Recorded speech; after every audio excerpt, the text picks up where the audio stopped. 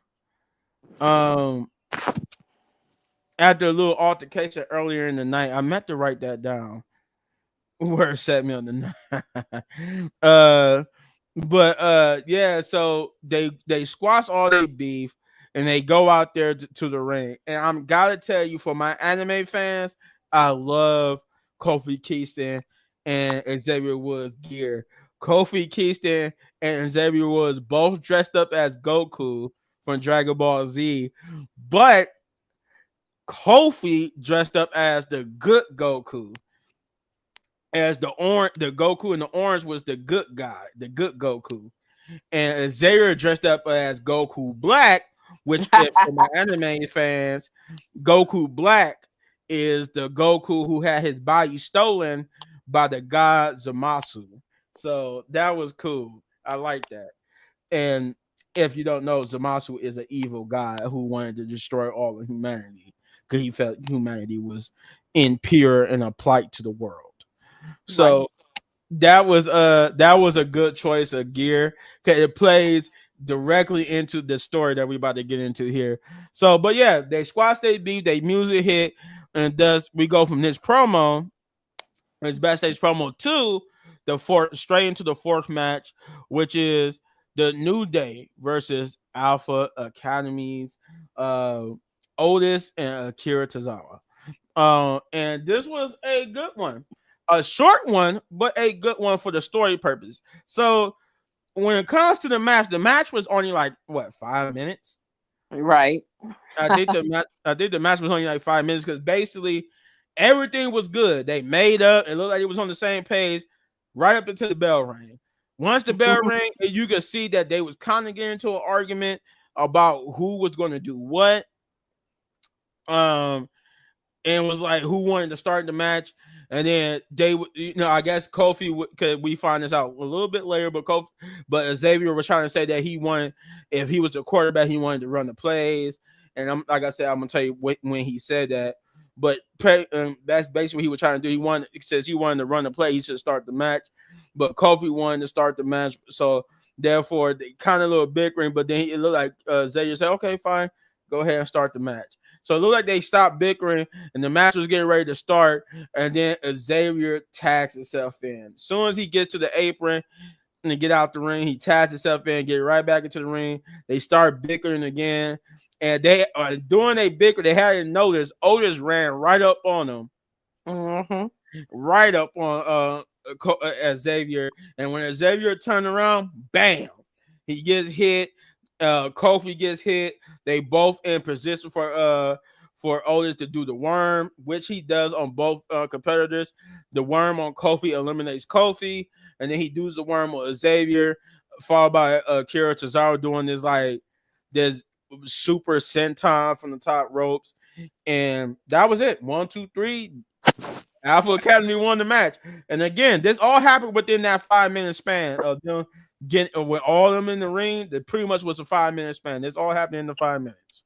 That's So so fun. then the rest of this segment, so you could kind of say this was like a match promo because most of the segment, the majority of the segment was just a promo between the backstage promo and this match and what happened afterwards. It was more of a promo match because they did a match, but majority of the time they of us seeing the New Day from this point was them talking mostly, and then we had a match, and then it was more talking. So after the match, you can see Xavier arguing with Kofi Kingston again. And the argument, like, you can't hear anything, but the argument basically shifts. You can tell Kofi, like, Xavier just like whatever, he gets out the ring, and you can hear Kofi yelling like, hey, no, we're not done. Like, what's wrong with you? Why would you do that? And they get backstage, and this is where we were talking about it last night, where this is where the big implosion happens. Of the, I want to say not the big turn. We still don't know who's turning yet, but it was an implosion of words. So they get backstage and they start just digging each other. He started talking. They talk. Kofi, Xavier is talking about how Kofi dropped the ball, and he's taking his eye off the prize and stuff like this. You hear Kofi say, "This is why we don't let you run the plays." But the big zingers here is that Kofi Xavier, I guess Kofi was fed up with Xavier's attitude and this new attitude of his, and how it will make him, and this new attitude makes him explode on even Kofi himself. So they start basically saying some very mean stuff to each other in the form of where Kofi said it started with Kofi saying, "This is why we don't." It was a reason why me and you never let why me and E never let you run the plays because you're too reckless. They call the shots because you were too reckless. You take too many risks. And he said, "Risk." I remember you being too scared to go out there and try to win the World Heavyweight Championship and stuff like that. He said, I helped you do that. You're a world champion because of me."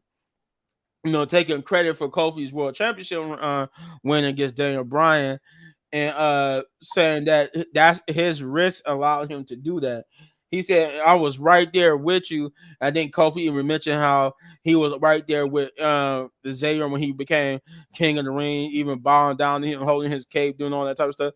He was helping him. He said, "That's what I've been doing since the beginning. I've always been helping you. Remember, you came to ask me to be a part of the group, not me asking you. So don't ever forget that." So they started going at each other, and this is where it gets deep. They cut deep into each other.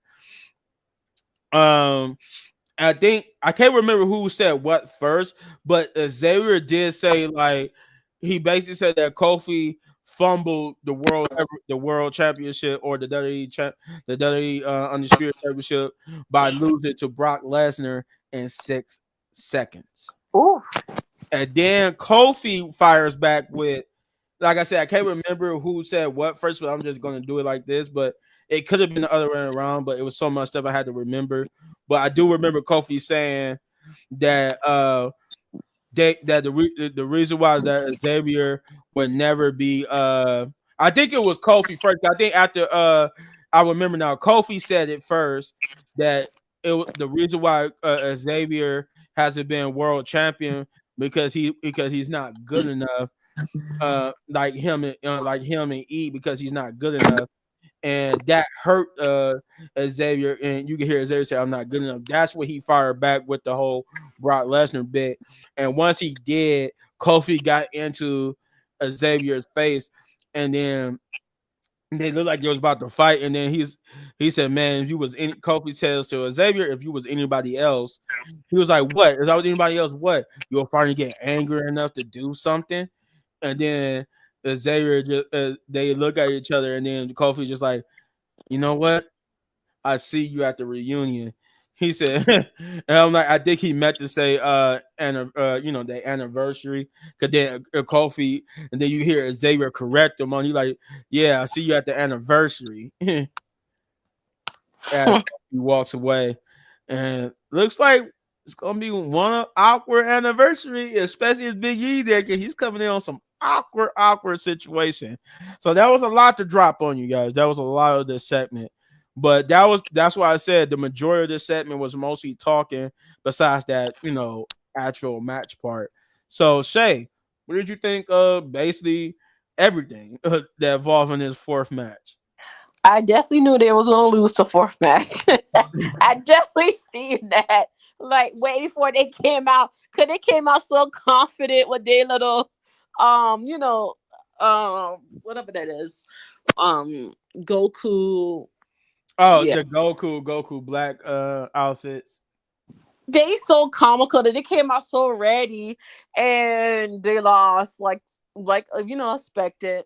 And the funny part about it is, I'm kind of happy. The other team won because they needed some wins. Because lately whew, they've been Alpha looking Academy needed horrendous. a win bad. They needed that win. I was so happy they won. But then when they start arguing, I'm like, here we go. Kofi followed him to the back. Kofi started going and saying, I was like, okay, this is comical. This is getting good. When when um when Xavier said, "Oh, but you lost to Brock Lesnar in 5 seconds," I was like, "Hold up now." Now I wanted to feel like I wanted to chime in there because like how you be at home watching it. I was like, "Hold up Yeah. now." Like, first of all, we all know he was gonna lose. Second of all, you never had a title before. Like, what are you talking about? That joke was hilarious. I was laughing more than anything because they was going at it. Yeah. Yeah, they was going at it. And that's why I said it's gonna be an awkward anniversary next week. That's why I feel like Big Then E we gonna just come out though. I think Xavier gonna miss a hit Big E, and that's when Kofi gonna beat up Xavier. I have a feeling that's what's gonna happen. at least he's been champion. Yeah, yeah. Yep. And I think that was another thing too. Kofi pointing out how he's never been a singles champion or Right. whatnot. Uh, so they did. I think that was another thing. They said in that little back and forth segment too. He not only did he not been world champion, but he said he's never been a singles champion. And Right. I think when Kofi, if I remember correctly, when Kofi said he the reason why he's haven't been world champion because he's not good enough. He said, and that's not my fault. I remember I forgot that part. He did say it's not my fault. So we get to the Miz going up to the final testament, and he's telling her that he saw the wires, he know the wires here, he saw them in the parking lot, and they said, well, did they see you? And Miz was like, no, they didn't. He said, well, good. So he leaves Scarlett in the back for her protection while they go deal with it. Now, as they leave the room, uh, you see Scarlett just basically looking in the mirror, getting herself ready. But then, as she's looking at herself in the mirror, she starts freaking out, and then the camera pans to so that Nikki Cross is sitting there, and then they just shoot through that jump scare. I'm like, I hate the Wyatts for doing that because sometimes I be forgetting they do that, and then her face just jump into the camera. I'm just like, I That jump hate was you for that. fire. But I love that.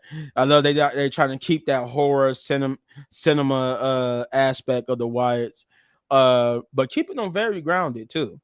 Then we come back for commercial. We cut back to the Miz and them coming back towards the locker room after having not found the Wyatts. And he was like, I promise you, I seen them in the parking lot. I don't know where they went, but he assured them that when they saw it, they'll be ready.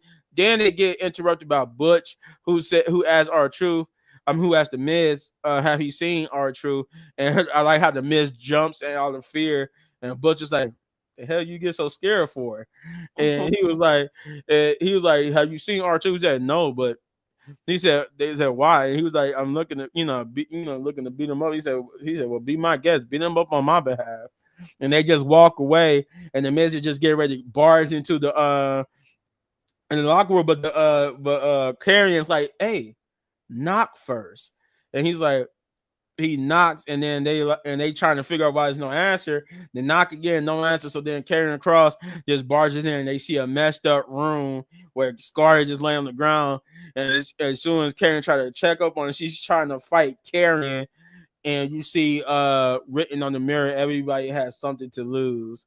Everyone, I should say, has something to lose. As he comfort Scarlett, and Scarlett Taylor was Nikki Cross who attacked her. So I'm like, okay, all right, this getting good. This getting good. He said you're gonna have to build up Xavier because that New Day stench is strong. I can't take him seriously. I think that was the whole thing too. When Kofi lost against Brock Lesnar, a lot of people said that about Kofi too. Like, even though they was happy that he became world WWE champion, they kind of couldn't take him seriously because even though he was like kind of doing his own thing and being a singles competitor, he was still kind of with the New Day and doing New Day stuff. So they wanted him to win a championship and then like kind of not leave New Day, but kind of just be his own singles competitor until it was time for like a 3-man team, tag team match. Then he could be with them. But something similar to how they were doing with Big E, but they never did it with Kofi. So people were saying like, oh, he was still, I couldn't really take him seriously because he was the champion, but he was doing the New Day crap. But then we get to why I put new title into the title of this video. Kofi was a good champion, I can't lie, but the New Day stench didn't hurt him much. Yeah, Right. he was definitely a good champion. He definitely was. I just hate that they fed him to Brock Lesnar. Boo. Um, but like I said, we get to the part of the title, the part of the video that I know Shay wants to talk about. I know I don't want to talk about, but I want to talk about. I want to talk about it for two reasons. One, we finally did it. We finally get here to now where you get the announcement, because I didn't see it until I heard Shay say I see title. And then I look at I look and see. I'm like, oh, this is they. I'm like, I didn't pay attention to because I saw it said earlier in the day, so I didn't know what they were talking about till she said I see Tyler. I'm like, wait a minute. So did you really just do this in an off-camera segment on Monday Night Raw and then come back? I mean, I get it. It's a 2-hour segment. It's a 2-hour show, but you could have made time for it on the actual show. It kind of, I don't know, because they actually got a segment on the actual live televised show for the women's United States Championship. And then, yes, guys, I'm talking about the women's Intercontinental Championship. It got revealed here in this segment, but the segment, I'm not saying they did do a segment on the live TV, but it was presented as a segment that was done earlier in the day. So we just basically seeing the recap in its full entirety, but we didn't actually see it happening, the unveiling happening on live TV. We just seen it happening in the form of a recap. But Adam Pearce basically comes out to the ring and he talks about the how the Intercontinental Championship is the workhorse championship and all this good jazz. So how the women are basically the workhorses of trying to get their division over. So he thought it would be good for them to have their own title, and he unveils the women's Intercontinental Championship. Sorry, no Netflix championship. But we do get the women's Intercontinental Championship, which is just like the women's United States Championship, where it looks just like the Intercontinental Championship, except it got a white strap. But they do keep the blue highlights. They keep the blue highlights. They introduced in a new updated version of the Intercontinental Championships for the women's. So just a white strap, but the same side plates and everything for the and face plate for the kind of Intercontinental Championship. And he announced that a tournament to the tournament that will start to crown the new Intercontinental Women's Championship will be will start next week. Um, he said who's winning the IC women's my baby Chelsea Green got the Chelsea should, like you said, Chelsea should win the US. I say it needs to be EO Dakota Kai. Like honestly, it needs to be EO Scott, not EO, but Kyrie saying my fault. I meant to say Kyrie. It needs to be Kyrie or Dakota Kai. Those are my top two picks to win the women's Intercontinental Championship on Raw. It needs to be one of them two. But we'll see. Because I think honestly, other than Chelsea Green, I think BFAB needs to be the winner Right. for that. But she maybe she would be the second or third person to hold it. But but yeah, Shay, what did you think about that segment? Which one was that? The unveiling of the Intercontinental Championship, the women's Intercontinental Championship. Oh yeah, I already told y'all it was going to happen. We talked about that too. They was probably going to wait closer to Netflix, or closer. It makes sense to let the United States do theirs first, and then they can do IC after they fight the United States champion. I kind of like that though because it's needed. There's a lot of women that are not being used, and there's a lot of Mm-hmm. women that wants a championship, and it needs to happen. Like we need to have all them girls that don't ever get a title shot like that in that running, and it need to be a good one too. I said I could do a battle royal or something. That would be better than doing a tournament. I mean, I think they should do a battle royal on Monday Night Raw one time just to get it out the way, instead of doing a tournament like how SmackDown is doing one over like the course of what 2 weeks or so. So I think Probably. I like mean, the way how I see it, I think they try to do a tournament to make so it could stretch it out to Saturday night main event. So that way, I think that's both champions going to be crowned at Saturday night's main event. hmm I see that most likely going to be happening since they introducing it and already starting a tournament this soon. So I'm guessing that's how they're going to have it. They want so they can because they trying to say that Saturday night main event is going to be a PLE worthy show instead of how it usually is. 'Cause if you've never seen it before, say Saturday Night Main Event just was like a Saturday version of Monday Night Raw, SmackDown. It was just like it really wasn't like a special show. It was just like the most special thing about it was that the commentators were instead of Joe Tessitore and Wade Barrett, it would be like a current actor superstar.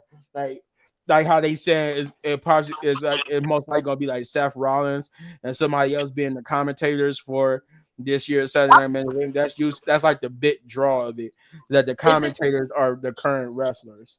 isn't Shawn Michaels supposed to do it this time, or that's still not like No, determined yet? no, they usually go with since Shawn Michaels is somebody who's not an active competitive wrestler, he most likely won't do it. They use two active competitive wrestlers to be the commentators. Mm. That's like that was one of the bigger draws of that show was that because like when back in the day, like when Hulk Hogan, they used Hulk Hogan and like maybe like Macho Man Randy Savage, but they was two current active competitors Oh, who for gotcha. one night was just commentators. That's gonna be cool. Whatever. Can't wait to see that. So that's pretty much what I think that's how that's gonna go. Um I'm just glad they have a mid card titles. Yeah, yeah. That's gonna be good. That both shows got to. I actually, if everybody would have joined, I was gonna have like a whole segment where we're just gonna deep dive into what it means now for the company to have two mid card women's championships and how they could pull it off. But maybe I'll save it for our next video. Uh, But we get to the backstage segment of Nia Jax, and she's talking with Liv Morgan and Raquel, and see they are confident that they got this in the bag. That it's not even no need for this whole the winner gets the advantage match, because they don't have Jay Cargill, so Bianca's team is basically finished. But she's just gonna go out. She's really focused on just going out there and destroying Bianca. That way, they don't even have Bianca for the match itself. Um, they did mention like whoever attacked Jade. She said thanks to whoever attacked Jade for taking her out. So now she's just gonna go take out Bianca and stuff. Uh, then I don't think I missed nothing from that, but yeah. Then we get to the Bloodline 2.0 promo, and it was a video package promo where they revealed they talked about their side from their side how this was going to be the only. It doesn't matter if Roman have 100 people on his side, and that they did give it up to Roman for that pulling one over them, saying how that was the only one they was going to get. How they outsmarted them, thinking that they was only going to have 4 people. Then it brought CM Punk, but it doesn't matter. That's what he said. You can have 100 people, and it still won't matter because once Jacob gets done with Jay Uso, they're going to destroy them at the War Games match. Then we get to the main event, which is Bianca Belair versus Nia Jax. This again is the winner basically gets the advantage for their team at War Games. Uh, it was an interesting one because the winner didn't win by good means, and you will see what I mean when I tell you who won the match. But first, the match was pretty good. I love the spots. I love I love when Bianca, people like Bianca or Jay go up against somebody like Nia because they get to that Nia gets to put them over, but by showing how they strong because they can lift me up and toss me around. So I always love those spots for like Jay and Bianca or anybody, even the men's side when they had to go up against the people like Big Show and them. They get to show how strong they is and stuff. It's a form of putting them over, getting their character over. And I like seeing that, especially when Jade and Naomi go up against Nia. So it's cool. I like seeing those type of moments. Bianca was getting her butt whooped at times by Nia, and Bianca kept coming back and beating up Bianca kept beating up on Nia. Nia was beating up on Bianca. Like they kept going back and forth. But I did like how a lot of the times when she was going for the Annihilator, Bianca kept reversing it or kept getting up and knocking her down, knocking her off balance. But one of the times they was at the top rope, Bianca would pull Nia off and throw her, but in doing so, Nia whipped off the covering to expose a turnbuckle that will come into play in a minute. Jay can't win. That's it for the ladies. I mean, yeah, because I'm gonna get to that in a minute.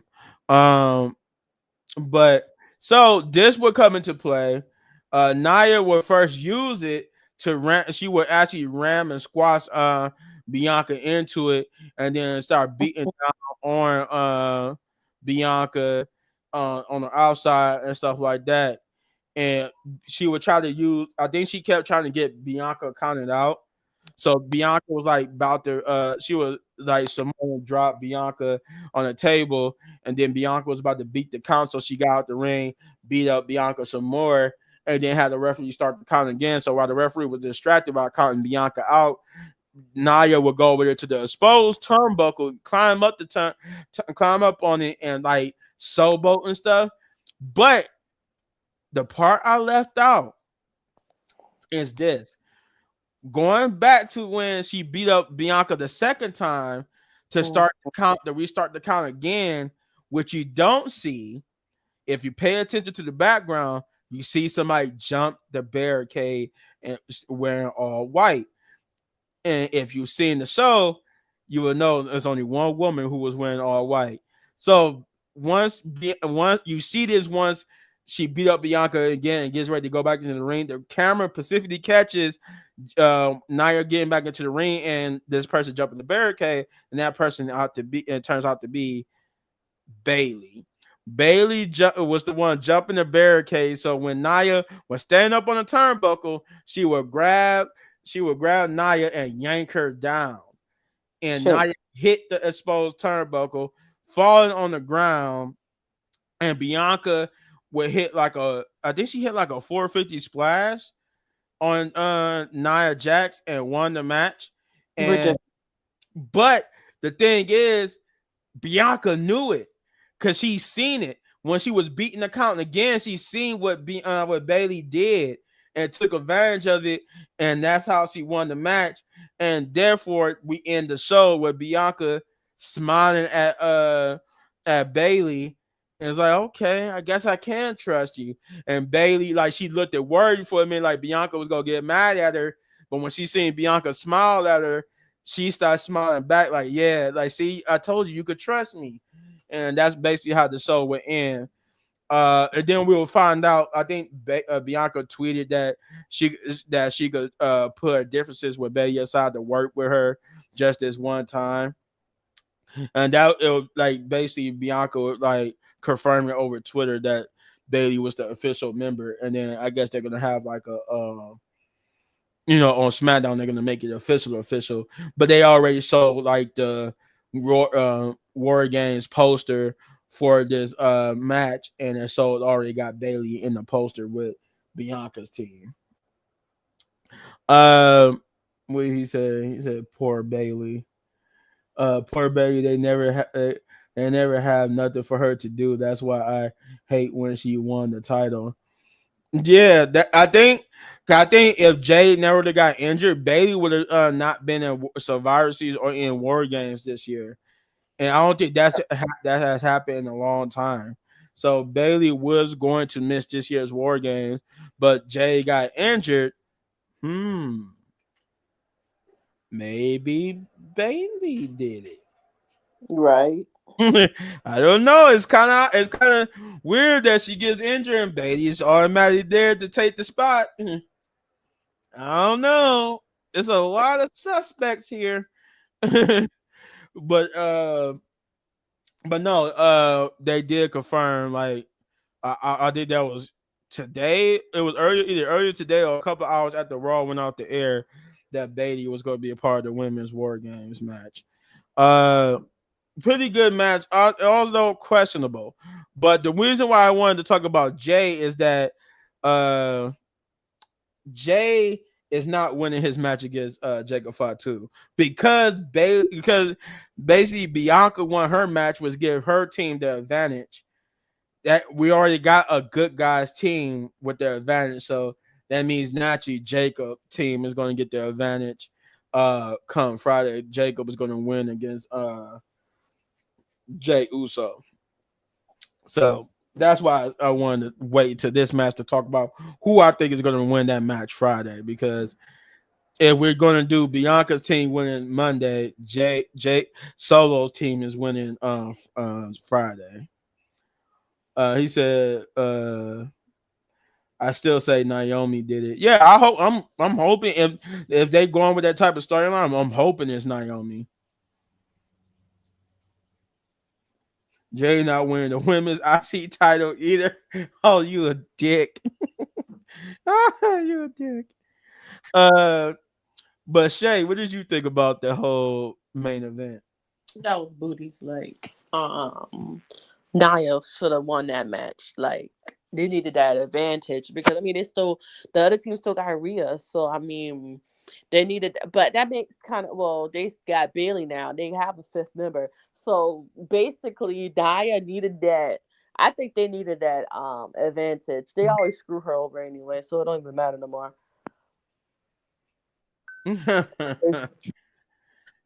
She said they always screw Naya over. They always do. Like, what? She could at least won the day on the qualifying match. Like, come on, man. Like, really? Y'all gonna let bit and Bianca didn't even win clean. Like, girl, y'all cheated. Like, bro, like, oh my gosh. Fine. And a lot of people was talking about that too. Like, so the way that you made Bianca not trust you is the way that Bianca trusts you now to put you on the team. You Mm-hmm. because you was cheating to make her life a living hell. Now you cheated to help her win, and Bailey all of a sudden now is all right. I can put my differences aside. That's why I Like, think it's gonna backfire on Bailey. I have a feeling it is because she gonna think they all lovey dovey and cool when they ain't. Like they gonna still. I think they still gonna argue and stuff too. oh yeah, they definitely gonna be some arguments. There definitely is. There's definitely gonna be some arguments. That's why I don't like the non-clean wins. Let people lose it. Happens. Yeah, yeah. I mean, it just was weird. It was weird for them to go that route. Like Mm-hmm. I could have understood. It's like everybody came out like if Raquel, well, that Raquel and them couldn't come out because they was banned for ringside. I forgot about that. Because they said everybody on both sides was banned from ringside. So it with that stipulation, it was kind of weird because Nia, I mean, yeah, Nia did use it against Bailey. I mean, Bianca. She did use it against Bianca. So I mean, I guess you could argue that it was not the match then wasn't clean from the start from that point because she did ram Bianca into the exposed turnbuckle. So Nia did technically use it first. It's just hypocritical. This is why I say it was weird because it's hypocritical because you've been giving Bailey hell for the way she treated you and how she used underhanded tactics to beat you, but then you turn around and like, okay, she could join the team because she used underhanded tactics to help you win. Kind of hypocritical there. But I still say Naomi. I say if anybody attacked Jade, it's probably Naomi. I hope it's Naomi. Um, But yeah, it was just a weird. The match itself was good though. Everything. Don't get me wrong. I like the match itself. It was just a weird choice of ending. A very weird choice of ending. Definitely. A clean Bianca win has the same effect. Naya a heel. She's supposed to be dirty. True that. True that. She's supposed to be dirty. She is. But I guess did we? I guess Bailey never said she wasn't gonna stop being using heel tactics, even though she did kind of stop using heel tactics. It was just weird for her to use it here. Like, why use heel tactics here, Bailey? Yeah, I guess we're supposed to think like, oh, she was just evening the score since Naya was trying to use the exposed turnbuckle against Bianca. Bailey was just giving Naya her own taste of medicine, which I could buy. It just if I could buy it if it was anybody else other than what you call it, other than Bianca. If it was anybody other than Bianca, I would be like, okay, but when it's Bianca and you two got heat with each other, it's like, Right. yeah, that didn't make sense. Sure did. Oh. Mm-mm-mm-mm. Yeah, make it Bailey because she needs something to hold on to. It would be Naomi or Bailey would be very good for different reasons. Like if Bailey did it, it could be like if she still had heat with Bianca, and she hated that Bianca never gave her a chance. So she just said, "Screw it, I'm gonna screw Bianca even more," causing her not to be able to be tag team champions and stuff like that. That makes sense too. Yeah, you could go that route with Bailey, because or you could go the route with Naomi, and Naomi be like, after we teamed up, like I was having a rough start to my career for my second run, and then we teamed up, and I was getting on the right path, and y'all just left me in the dust, and I had to make my own way. I had to find my own way to start getting championship matches and having my own time in the spotlight. Then then you guys teamed up with me again and then left me again. So I got tired of it. Bailey was here Oh with me yeah. first. Jay just come out of nowhere or something. You just forget about me. So now I'm gonna attack Jay to get her out of here so it could be me and Bianca again. So it could be it could go a lot of ways. And then you could do like the female Kevin Owens and Cody Rhodes where Bianca is trying to make peace between the two, and Jay gets mad that Bianca is not choosing a side instead of trying to make peace, so she attacks Bianca, and that's how we get Bianca versus Jade. That's not gonna be fire. I want to see Naomi to be all black fits after this. Like, I think something's gonna happen at Survivor Series to make, Naomi do all the black fit. Change her wardrobe, everything. Like, I don't know what it is gonna be, but it's gonna be something. It's gonna happen. Yeah, it definitely is. It's Bailey. She's supposed to use dirty tactics. The hugger died years ago. True that. That is true. But that's it. That's all we got. Um, I'm going to give for me myself. I'm going to give Monday Night Raw. It was a pretty good go home episode. I'm gonna give it an 8 out of 10. It was a pretty good going home. I enjoyed majority of this. Nothing was too bad. Like the tornado tag team match. I like that. I like the story they tell it with Gunther. I like the match with Braun Breaker and yeah. I didn't have a. I didn't. I think the weakest match could have been like the New Day match, but it was saved by a great story and promo to go afterwards. So it kind of like, all right, I give you a pass on that weak match, because of the promo. But I guess the weakest promo wise could have been the Y6 stuff, but that also was like okay because I did enjoy how the whole, even though we didn't really see nothing happen, I did enjoy the whole aspect of Scarlet being attacked and they using Scarlet more in story and stuff like that. But I give it an 8. I give it an 8 out of 10. Sabir said I'm giving it a 7.5 because of the New Day trash. Oh my god. I will give you this. At this point, since the New Day has done everything they could, they need to pull the trigger, and that at the anniversary, that needs to be the last of the New Day. They need to break up because it's time for Kofi to get serious. It's time for Yep. Xavier to get serious, and we need Kofi back in the world title picture as a serious non-New Day Kofi. And we need Xavier clawing his way up to maybe the Intercontinental Championship as a non-New Day uh serious Xavier Woods. So hey, we'll see. But what do you give it, Shay?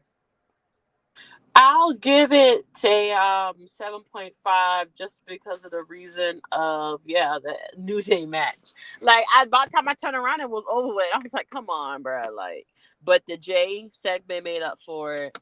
The segment with Scarlett was good too. The New Day segment was good. Mostly all the segment was good. It was just that match, that one match. It could have been longer. Yeah, yeah, I feel like it could have been longer too. But that's why I said like I was gonna say like that's why I said I think the weakest match was the New Day match just because it was 5 minutes. Yep. But the promo afterwards kind of made it a little bit better to digest just because they had a great promo behind a weak match. Yep. So that's why I said, you know what, I ain't gonna take a point away for it. That promo made up for it. So Yeah, the promos were fire this week. It was good and, promo. and it made me hype for next week, that's for sure. Oh, Uh definitely. but Shay says she give it a 7.5. Saber says 7.5. I said 8. But yeah, that's it. That was your go home edition of Monday Night Raw. We got new title introduced. Um a new frontier to explore for both SmackDown and Raw now with these mid card titles. So that's going to be an interesting future to see how that's going to play out. If WWE is going to drop the ball with it or not. Hopefully they don't. I forgot to mention this too. They need to do what they're doing for the not. The one thing they do need to copy from SmackDown is how SmackDown is now making they mid card women look good. People like BFAB looked it good in the ring. That's what they need to do here on Monday Night Raw. Like Lyra, um, Lyra. I think that was what the segment I missed. Lyra was on the show and she had like a segment with Kofi and Xavier interrupted and they had got into an argument and that's why when we got to that later segment where they was looking at their promo, they squashed everything and apologized even for the earlier argument and stuff like that. That's what I have forgot about this. So um, but yeah, so it was. I think if they don't drop the ball, that's what they need to do with the women's Intercontinental Championship. They need to make all the mid card women look good. Give them a match for them time to shine. That even if they don't win, we could see who could be the future champion in the long run.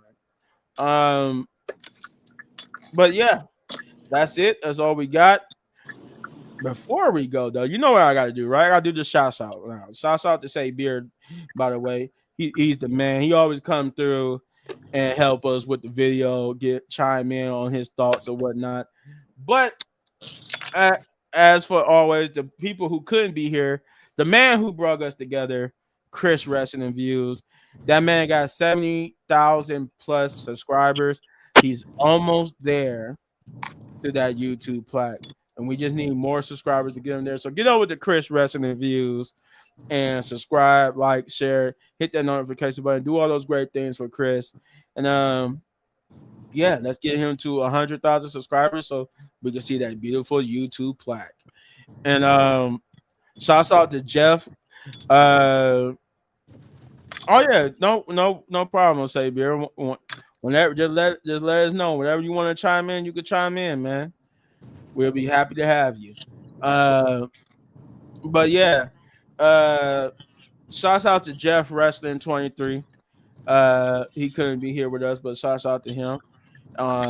Get over to his channel, hit that like, subscribe, share, hit that notification button, do all those great things for him so he can get up to 500 or more subscribers. If you have already subscribed to the channel, again, that's Jeff Wrestling 23.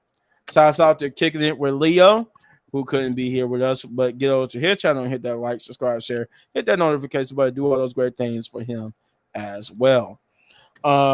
Again, that's Kicking It with Leo. Let's see. Shouts out to Shane, aka Punch, or Purple Thanos. I think somebody was calling him Thanos. I can't remember who did, but somebody was calling him Thanos. Shouts out to him though. Get over to his channel. No regrets. Again, that's no regrets on YouTube, and hit that like, subscribe, share, hit that notification button, do all those great things for him as well. He does music and wrestling on his channel. So if you're a music guy and you like wrestling, that's the guy for you. Shouts out to the main man Hector, as always.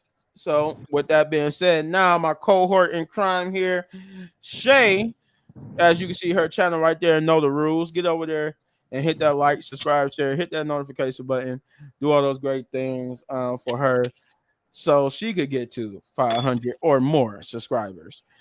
She does football videos, sport videos, and wrestling videos. So, hey, you like football, you like wrestling, she's your girl. And like I said, again, as you can see on the screen, know the rules. And then there's me, Little Bit Man Gaming. Last but not least, can't speak.